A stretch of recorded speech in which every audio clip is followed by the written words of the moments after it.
Alhamdulillah wassalatu wassalamu ala Rasulillah wa ala alihi wa sahbihi wa man walah. Wa ashhadu an la ilaha illallah wahdahu la syarikalah wa ashhadu anna Muhammadan abduhu wa rasuluh, amma ba'd. Maka setelah kita mengetahui bahwa Allah memerintahkan kepada seluruh orang tua untuk tarbiyatul aulad, agar mentarbiyah, mendidik anak-anak menjadi anak yang saleh dan salehah, maka tidak sembarangan dengan itu. Maka Allah memerintahkan kepada seluruh yang bertanggung jawab atas anak, terutama bapak dan ibunya, untuk mendidik anak yang baik. Maka Allah tidak hanya sekedar memerintahkan saja, namun Allah juga memberikan keutamaan bagi para pendidik dari anak-anak yang saleh, para pendidik dari bapak dan ibu, dan para pendidik dari pengajar. Karena bapak dan ibunya misalnya kurang ilmu agamanya, dia simpankan di pondok pesantren. Dia percayakan kepada ustaz ahli sunnah wal jamaah yang mengajarinya. Ini ustaz anak saya, bimbing dia. Maka para pengajar ahli sunnah wal jamaah dan para bapak dan ibu yang bertanggung jawab tarbiyatul aulad, maka akan ada keutamaan yang besar yang Allah berikan sebagai al-jaza min jinsil amal, sebagai balasan kebaikan. Allah berikan kebaikan dari anak-anak didik yang ditarbiyah tersebut. Maka banyak sekali pendalilan di dunia dan di hari akhirat. Adapun di dunia bagi para pendidik, baik orang tua ataupun guru yang baik, dia akan mendapatkan pahala di dunia yang banyak selama anak muridnya, selama anaknya mengikuti dari apa yang diajari oleh orang tuanya ataupun gurunya di pondok, dari sunnah-sunnah dan dari Al-Quran. Maka para pendidik dan orang tua yang di rumah mendapatkan pahala mengalir. Seperti ucapan Nabi kita yang datang dari dua sahabat, dari Jarir bin Abdullah dan juga dari Abi Hurairah dan dari Uqbah bin Amir juga. Berkata Rasulullah sallallahu alaihi wa ala alihi wasallam, "Man sanna fil Islam sunnatan hasanah, fa alaihi ajruha wa ajru man amila biha la yanqusu min ujurihim syai'a." Barang siapa seseorang, baik dia seorang bapak, seorang ibu, seorang ustaz pengajar yang dipercayakan oleh orang tuanya untuk mengajari anaknya, mengajari sunnah-sunnah, mengajari syariat Islam dari salat, puasa dan keyakinan, akidah yang benar, dalam beribadah yang benar, maka tidaklah santri ini, tidaklah anak ini membaca Al-Quran dari hasil didikan orang tua atau ustadznya, bacaannya alif, lam, mim, maka kedua orang tuanya mendapatkan pahala ini. Karena dia yang mengutus anaknya ke pondok untuk belajar, dan gurunya yang mengajari dia akan diberikan pahala oleh Allah sesuai apa yang dilakukan oleh anak ini, tidak berkurang dari pahala-pahalanya sedikit pun. Maka ini keutamaan mereka, orang-orang tua yang mengajari anak-anaknya dengan baik, dan guru-guru yang mengajari anaknya dengan baik, dan orang-orang tua yang meskipun awam tetapi menginginkan anaknya baik, disimpan anaknya di pondok pesantren. Apa yang dibaca oleh anaknya sholat tahajud 11 rakaat, 1 jam, 2 jam recitation dari Al-Qur'annya, maka mengalir pahala kepada kedua orang tuanya yang masih hidup. Ini di dunia. Dan di sana keutamaan-keutamaan yang lebih dahsyat dari keutamaan di hari akhirat, dari hasil tarbiyah dan didikan yang sukses dari kedua orang tua dan dari guru-gurunya yang dipercayakan oleh orang tua untuk mendidik anaknya. Maka yang pertama, bagi orang-orang tua yang sudah meninggal dan dari dulu dia membiayai anaknya untuk menjadi anak yang soleh, atau mendidik anaknya menjadi anak yang soleh, dia meninggal bapak dan ibu ini, yang mana orang meninggal sudah tidak ada amalan lagi, tidak sholat, tidak puasa, tidak melaksanakan zikir dan yang lainnya. Namun pahalanya akan terus mengalir karena kebaikan dari anak soleh yang dulu dia bimbing, yang dulu dia tempa dan terpa, meskipun dikirim ke pondok, diamanatkan kepada ustadznya, maka di saat anaknya ini berdoa, maka akan sampai kepada alamil barzah dari bapak dan ibunya yang meninggal, maka masih berhubungan menambah amalan-amalan baginya. Seperti hadis yang diriwayatkan oleh Imam Muslim dari Abi Hurairah, idza mata ibnu Adam inqata'a alaihi amaluhu illa bi iddah salat. Bahwa sungguhnya seorang Bani Adam jika mati terputus dengan amalan dunia, tidak ada amalan-amalan soleh yang mengalir, terputus karena dia hanya tertidur di alam barzah, terputus dari dunia, illa kecuali 3 perkara. Yang pertama, orang yang menginfakkan untuk masjid dan untuk dakwah akan mengalir terus, dinamakan amalul jariyah.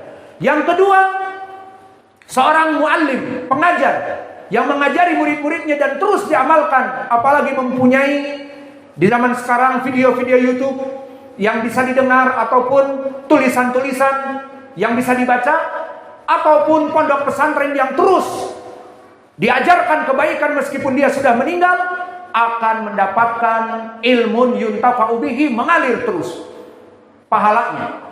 Dan begitu pun yang ketiga, dan ini poinnya, doa dari orang-orang yang soleh kepada kedua orang tuanya. Maka doa-doa orang tua yang soleh kepada kedua orang tuanya sampai. Pertanyaan besar, bagaimana doa dari murid kepada gurunya? Sebagian ulama mengatakan dia bimanzilatil walid. Sebagian dari pengajar bahkan lebih daripada orang tua. Orang tua hanya sekedar menitipkan, nih anak saya didik ya Ustaz. Ustaz itu memikirkan bagaimana jalan the good path, jalan yang benar, karena dia pathfinder, mencari jalan orang ini, dibimbing, diberikan pendidikan akidah, fikih, ilmu hadis, ilmu fikih. Dia buat kitab untuk mempermudah murid-muridnya memahami akidah yang benar. Maka bisa jadi para pengajar yang ikhlas kepada Allah, dia lebih baik daripada orang tuanya. Maka sebagian ulama mengatakan masuk pula para pengajar yang ikhlas kepada Allah, karena dia mengajari bagaikan anaknya sendiri, bahkan lebih daripada orang tuanya yang hanya menitipkan dan membayar uang misalnya untuk makan dan ditinggalkan begitu saja. Maka pengajar di sini disebutkan oleh sebagian ulama bisa masuk kepada hadis ini. Kemudian dari keutamaannya juga, dari tarbiyah kita kepada anak-anak yang soleh, terutama anak-anak yang soleh yang meninggal, Allah ambil sebelum balik. Seperti anak-anak kita yang 9 tahun belajar dengan kita, 10 tahun belum balik, lurus saja, kencing saja belum lurus, maka meninggal, diambil oleh Allah. Maka apa balasannya? Balasannya di hari akhirat kelak, anak-anak yang dididik dari kecil dan belum balik dan mati dalam keadaan belum balik, dia akan menjadi investasi, menjadi anak-anak penghuni surga, dan akan memberikan syafaat, mencari bapaknya untuk dimasukkan oleh Allah anak-anak ini beserta bapak-bapaknya, karena anak-anak ini bisa jadi seperti itu, menjadi penduduk surga karena tarbiyah bapaknya tadi. Kullu mauludin yuladu alal fitrah. Bapaknya muslim, ibunya muslim, meskipun belum balik, dimasukkan kepada anak-anak surga karena bapaknya yang dulu muslim dan muslimah yang telah mendidiknya. Ini keutamaan yang kedua, memberikan anak-anak kita ini syafaat agar kita dimasukkan kepada surga dari anak-anak ini. Pertama, hadisnya datang diriwayatkan oleh Imam Ahmad dari Muhammad ibn Sirin dari Abi Hurairah yang sanadnya sahih. Berkata Rasulullah sallallahu alaihi wasallam, "Ma min muslimin lahu salata aulad matu qabla al-bulugh." Barang siapa seorang muslim yang mempunyai anak-anak, di riwayat 3, di riwayat 2 yang jelas, mempunyai anak yang dia didik dengan baik meninggal sebelum balik, maka kata Nabi, sayudkhiluhullahu ilal jannah ma'a abawai, Allah akan memasukkan anak-anak ini langsung ke surga karena meninggal sebelum balik, tidak ada hisab.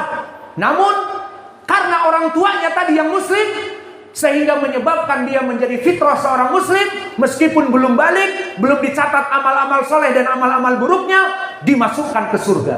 Hasil jasa siapa? Bapaknya dan ibunya. Maka dikatakan di dalam hadis, udkhulu antum ilal jannah.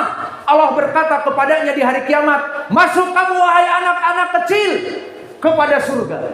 Anak-anak kecil ini tahu dengan ma'ruf, tahu dengan kebajikan, siapa yang menyebabkan dia menjadi anak-anak kecil penghuni surga? Karena bapaknya dulu yang menjadikan dia umur 7 tahun, 6 tahun, 9 tahun di pondok dan mati dalam keadaan masih belum balik. Mereka tahu ini jasa dari kedua orang tuanya. Maka Allah mengatakan, udkhulul jannah, masuk kamu kepada surga. Apa yang dia katakan?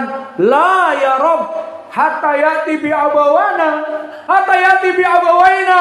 Tidak ya Allah, aku tidak akan masuk kepada surga sampai aku membawa kedua orang tuaku, karena aku masuk surga karena tarbiyah dari mereka ya Rabb. Suatu ucapan yang sangat dramatisir di sini. Bagaimana anak yang mensyukuri orang tuanya, anak yang belum balik, tidak dicatat amalan baik dan amalan buruk, udkhulul jannah, langsung masuk surga wahai anak-anak surga. Tidak wahai Allah, sampai orang tua kami masuk bersama kami, karena kami tidak akan masuk surga kecuali dari tarbiyah mereka. Di dalam riwayat Muslim lebih dramatisir lagi dari Abi Hurairah. Di saat Abul Hasan, seorang tabi'i, mempunyai 2 anak yang meninggal muslim atas bimbingannya dan belum balik, datang kepada Abu Hurairah mengadu dalam keadaan hatinya remuk redam, sedih dari qadar Allah. Wahai Abu Hurairah, hiburlah aku, yang aku mempunyai 2 anak yang sedang tumbuh-tumbuhnya, dalam keadaan diambil oleh Allah, belum balik. Apakah kamu pernah mendengar dari ucapan Nabi kita? Karena kamu seorang sahabat. Abu Hurairah menghibur dia. Naam, Abu Hurairah alim sahabat, menghafal hadis paling banyak, 5.470 hadis, number 1. Dia adalah sahabat di ranking pertama paling pintar. Iya, aku mempunyai hadis yang aku dengar dari Nabi, sahih, diriwayatkan oleh Imam Muslim. Sigaruhum da'imusul jannah, maka anak-anak kecil kalian yang meninggal sebelum balik, da'amisul jannah, mereka kanak-kanak di surga. Anak-anak di surga, dijadikan oleh Allah masuk surga. Maka dikatakan masuk kepada surga sama seperti hadis yang kami sebutkan.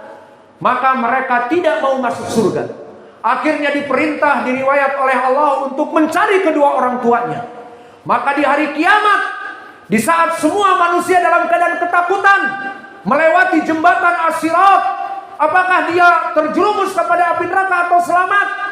Maka anak-anak yang diperintah untuk masuk surga ini dan tidak mau kecuali dengan bapak dan ibunya, kata Nabi, yatalaqqa abawaihi, maka dia mencari-cari bapaknya masih di mahsyar, maknanya di arasatil kiamat, belum masuk surga, dicari oleh anak-anak ini, hada, maka didapati oleh anaknya, dipeganglah. Dan Nabi memisalkan seperti kalian memegang tanganku dari tangan jubahku, maka dibawa, diterbangkan oleh mereka, dibawa kepada Allah, kepada surga, sama seperti riwayat tadi. Udkhulul jannah, la ya Rabb hatta yati abawana. Masuk sekarang kepada surga. Tidak ya Allah, sampai aku bertemu dengan kedua orang tuaku. Maka dicarikan dan didapati, diambil, dibawa terbang oleh anak-anak yang saleh ini kepada Allah. Ya Allah, ini kedua orang tua saya. saya dapati. Apa kata Allah? Al-an udkhulu antum ma'a abawaikum. Udkhulu antum ma'a abawaikum. Sekarang masuklah kamu kepada surga hasil dari tarbiyah kedua orang tua kamu. Masuklah kalian semuanya bapak dan anak-anak kepada surga. Maka ini dari keutamaan para pendidik yang baik kepada anak-anaknya akan dimasukkan kepada surga beserta anak-anaknya. Dan juga dari keutamaan di hari akhirat kelak bahwa orang-orang yang mempunyai putri-putri dan dididik dengan baik dan benar menjadi putri-putri yang salehah, maka penghijab, maka penutup dari api neraka. Seperti di dalam hadis yang diriwayatkan oleh Aisyah radhiyallahu anha, muttafaqun alaih, sahih. Maka disebutkan, man ubtuliya bihadhil banat, barang siapa seorang bapak ataupun ibu yang diberikan qadar Allah hanya mempunyai putri-putri saja, namun putri-putri ini dididik menjadi perempuan-perempuan salehah, fa innahunna hijabun minan nar, maka anak-anak putri-putri tadi tidak mempunyai anak laki-laki, hanya putri, dan dididik menjadi putri-putri yang salehah, bersuamikan suami yang saleh, keluar dari rahim-rahimnya cicit-cicit, cucu-cucu yang salehah, maka akan menyebabkan kedua orang tuanya dihijabi dari api neraka. Apa makna hadis ini? Kenapa barang siapa yang ditakdirkan ubtulia, ditakdirkan dengan mempunyai anak-anak putri saja dan dididik dengan baik, maka maknanya ma'ruf, bahwa seorang bapak dihalalkan untuk mengambil harta dari anaknya yang laki-laki. Bahkan di dalam hadis yang pernah kita lewati, bahwa sebaik-baiknya dari kalian memakan dari kasbih, dari hasil keringatnya. Wal waladu kasbih li abi, dan anak-anak laki-laki yang mempunyai uang hasil kerjanya, maka itu juga adalah harta dari orang tuanya. Maka tidak apa-apa orang tua mengambil dari gaji anaknya, karena anaknya itu hasil milik dia. Itu di dalam Islam. Nyambungnya kepada hadis ini, barang siapa seorang muslim hanya diberi anak-anak putri, dan di dalam Islam perempuan itu dia tidak seperti laki-laki. Allah berfirman, ar-rijal qawwamuna 'alan nisa, maka laki-laki yang menjadi pemimpin, dia yang bekerja, dia yang pergi ke tempat-tempat untuk mencari pekerjaan, bukan perempuan. Ini asal dari Islam. Perempuan itu istananya justru di rumahnya. Seperti ayat Al-Quran, waqarna fi buyutikum wala tabarrujna tabarrujal jahiliyatil ula. Maka istana kamu wahai para perempuan di rumah-rumah kamu, berputar antara kamar tidur, WC dan dapur. Itu saja istana kamu. Jangan keluar memamerkan perhiasan-perhiasan kamu, kecantikan kamu kepada selain suamimu. Ini asal dari Islam. Maka kembali ke sini, bahwa asal dari Islam tidak ada emansipasi. Kalau di sana laki-laki menjadi insinyur, maka perempuan pun kenapa tidak jadi insinyur? Emansipasi. Kalau laki-laki menjadi kontraktor, menjadi mudir pembangunan jembatan, kenapa perempuan tidak belajar juga menjadi civil engineering, menjadi insinyur bangunan? Mereka pinginnya yang enak-enak saja. Di saat laki-laki menjadi kuli tukang beca, nah, kenapa kalian tidak bicara? Kita pun perempuan jadi tukang beca. Tidak. Pinginnya emansipasi yang enak-enak saja, dan itu pun di dalam Islam tidak ada emansipasi. Laki-laki ar-rijal qawwamuna 'alan nisa. Perempuan waqarna fi buyutikun wala tabarrujna tabarrujal jahiliyatil ula. Perempuan mahligainya, istananya di rumah. Tidak memamerkan kecantikan kepada tetangga dan teman kantor dan sebagainya. Poinnya di sini, barang siapa yang hanya diberikan anak putri saja, maknanya si orang tuanya ini yang akan bekerja keras. Tidak ada yang membantu dari anak laki-lakinya, yang membantu memasukkan uang pekerjaan untuk makan dan minum, maka dia hanya mempunyai anak perempuan yang tidak bekerja, itu asalnya. Maka ini makna dari barang siapa yang mempunyai hanya putri, namun dididik menjadi putri yang salehah, maka dia penghijab orang tuanya dari api neraka. Ini keutamaan pendidikan dari orang tua kepada anak-anaknya. Dan juga dari pendidikan orang tua kepada anaknya, penyebab dia itu masuk kepada surga, seperti hadis tadi, anak-anak kecil yang tidak mau masuk surga kecuali mendapatkan bapaknya. Dan begitu pun di dalam hadis yang sahih yang diriwayatkan oleh Imam Al-Bukhari dari Abi Hurairah, berkata Rasulullah sallallahu alaihi wa ala alihi wasallam, "Ma min 'abdin lahu jazaa'un idza ukhida bi safihi fi hadhihi dunya wahtasaba ilal jazaa'al jannah."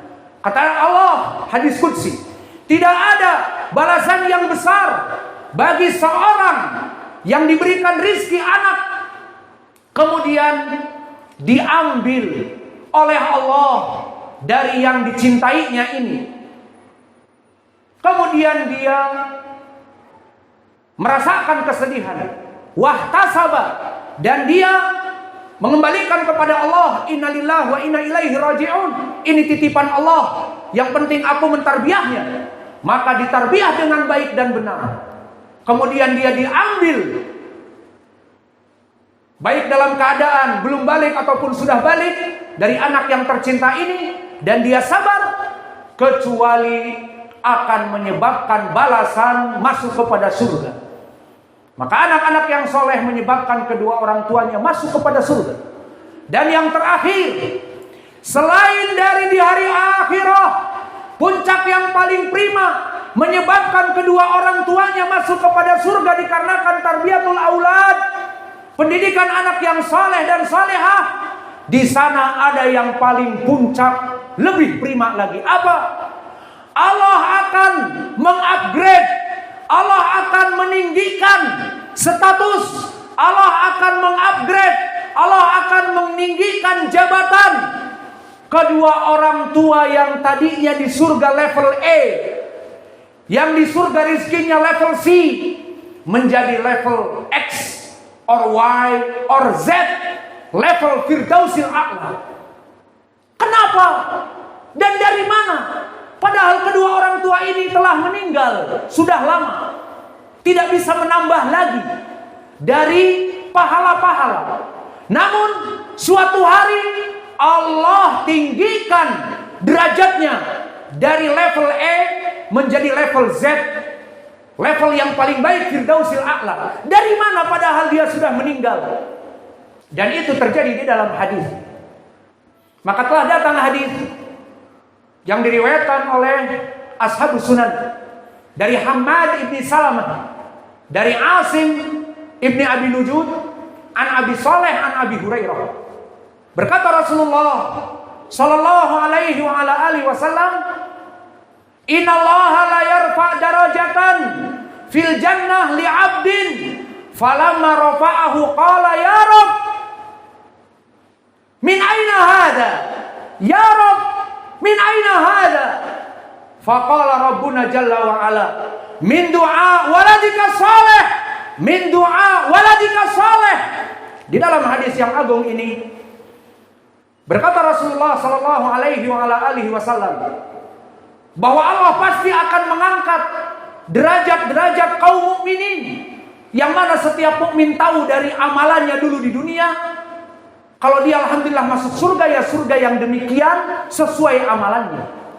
Kemudian setelah dia masuk surga dan bersyukur atas nikmat yang Allah berikan padanya, kenikmatan yang luar biasa di surga, mala ainun ra'at wala udhunun sami'at wala khatara ala qalbi basharin, kenikmatan yang tidak pernah terlihat oleh mata, tidak pernah didengar oleh telinga, Dan tidak pernah pada gelitik hati kita tentang tampaknya surga, persepsi gambaran, illustration dari surga, tidak pernah.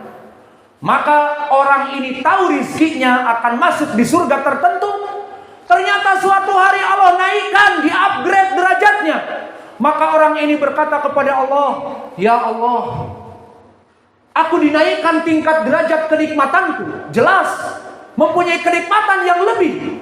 Mulai dari kenikmatan sandang pangan papan di akhirat, di surga, dan kenikmatan dengan bidadari-bidadari mungkin ditambah dan ditinggikan derajatnya." Mereka mensyukuri dan bertanya, "Aina hada ya Rabb? Aina hada ya Rabb? Dari mana ini semua wahai Allah? Dari mana ini semua Engkau tingkatkan kenikmatan surga yang ada padaku, padahal aku telah meninggal dulu, tidak bisa menambah amalanku. Ya surga yang Engkau berikan itulah yang pantas untukku. Sekarang Engkau tingkatkan derajat kepada tingkat yang lebih mulia.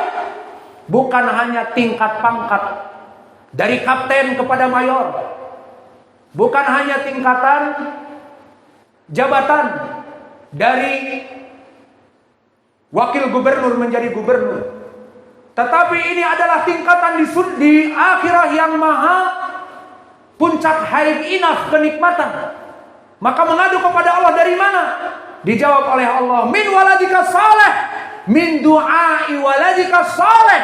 Dari doa setiap malam, setiap dia salat, dulu karena bimbingan kamu, dan kamu dulu mengutus anak kamu ke pondok pesantren, meskipun tidak mempunyai gelar-gelar yang baik di dunia, dan engkau anggap dulu madesum, maka anak-anak didikan dari ustaz-ustaznya yang soleh yang kamu percayakan dulu, dia selalu di dalam sujud mendoakan, "Allahumma gfirli wali walidayya, Allahumma gfirli walidayya, Allahumma gfir lahuma."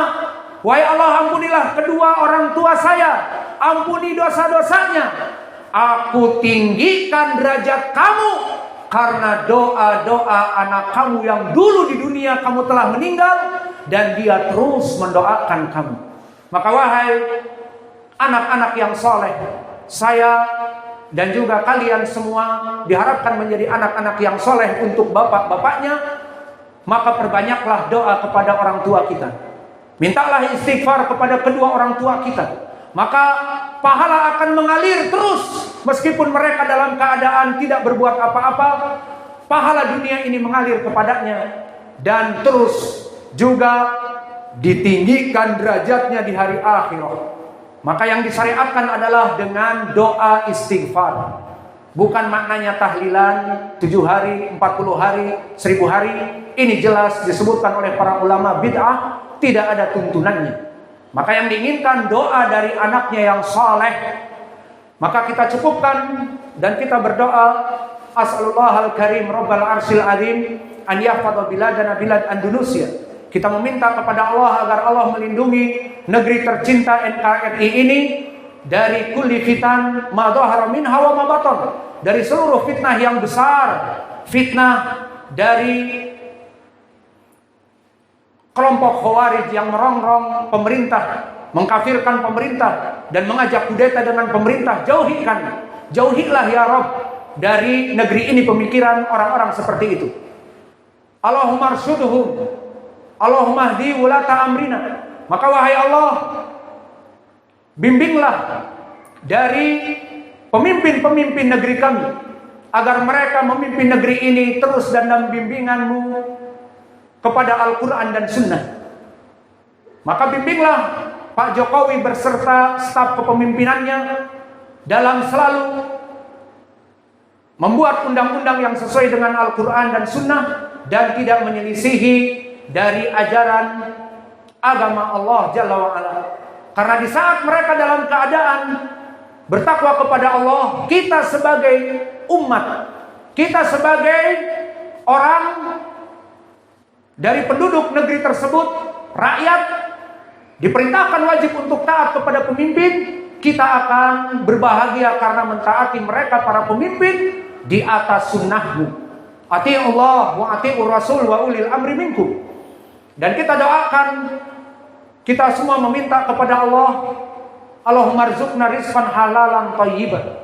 Wahai Allah, berikanlah kepada kami rizki-rizki yang melimpah, yang halal. Karena kami ini kelompok ahli sunnah yang sibuk dengan ibadah. Dan kita juga mencintai dunia, namun dunia hanya sekedar saja yang kita ambil. Maka dalam sekedar itu, mudahkanlah kepada kami rizki-rizki kami ya Allah, agar Engkau jadikan kita hidup dalam keadaan kejayaan, dalam keadaan ditinggikan derajat dari ibadah-ibadah kita. Allahumma taqabbal minna ibadatana. Wahai Allah, terimalah dari ibadah-ibadah kami, dari salat berjamaah, salat Jumat, dan pahala-pahala menuntut ilmu yang melelahkan, menghafal Al-Quran dan hadis, dan kajian-kajian Islam yang melelahkan. Berikanlah time to the time, hour to hour, waktu-waktu murajaah kami, waktu-waktu recitation kami, di malam-malam dan di siang, dan anytime, anywhere kami beribadah. Terimalah wahai Allah ibadah kami. Rabbana atina fid dunya hasanah wa fil akhirati hasanah wa qina adzabannar wa aqimus shalah.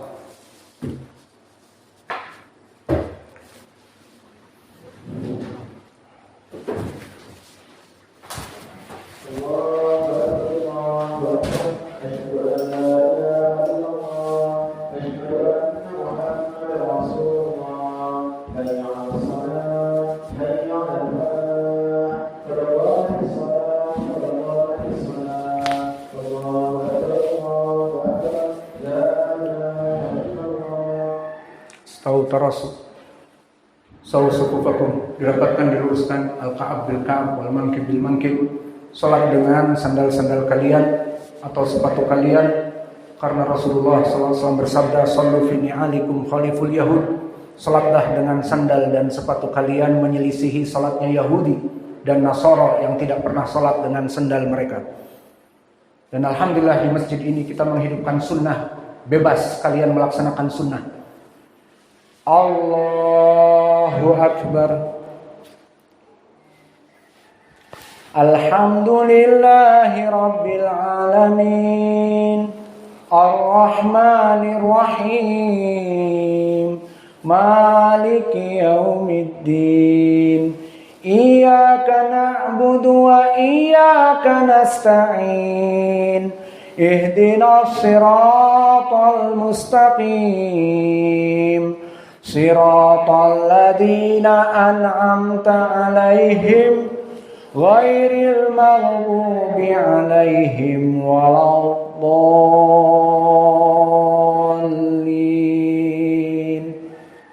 Amin. Bismillahirrahmanirrahim. Wadduha wal laili idza saja. Ma wadda'aka rabbuka wa ma qala, walal-akhiratu khairul laka minal ula, walasawfa yu'tika rabbuka fatarda, alam yajidka yatiman fa'awa, wa wajadaka dhallan fahada, wa wajadaka fa'adna fa'ammal yatima fala taqhar wa ammas sa'ila fala tanhar wa amma bi ni'mati rabbika fahaddits. Allahu Akbar.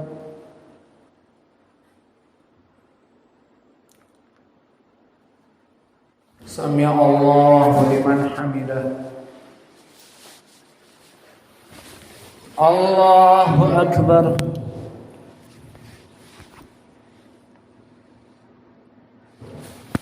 Allahu Akbar.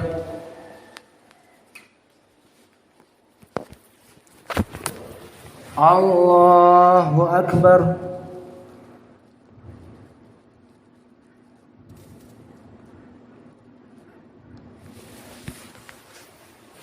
Allahu Akbar. Alhamdulillahi Rabbil Alamin, Ar-Rahmanir Rahim, Maliki Yaumiddin, Iyyaka na'budu wa iyyaka nasta'in, Ihdinas siratal mustaqim, Siratal ladzina an'amta 'alaihim ghairil maghdubi 'alaihim waladdallin.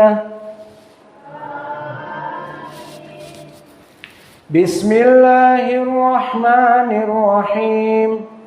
Qul a'udzu birabbin nas, malikin nas, ilahin nas, min syarril waswasil khannas, alladzi yuwaswisu fi sudurin nas, minal jinnati wan nas.